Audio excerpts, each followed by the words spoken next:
Hello, hello, hello guys. Ayan guys, yung ating finished product na chicken embutido. Pinipirito na natin guys. Ayan o. So yummy, yummy. Wow. Look guys, ang sarap. So yung ating finished products. Ayan. So hanggang light brown siya guys. Magandang pangbaon ng bata. Magandang pang negosyo. Ayan guys, oh, ang ganda guys. So yummy yummy guys. So that's for all today guys. Try nyo gumawa ng chicken embutido. Masarap.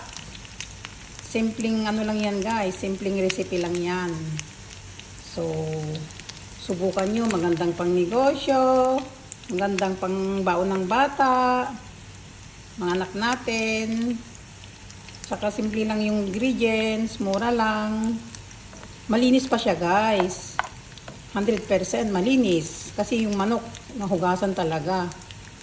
So that's for all today guys. That is our chicken homemade embutido.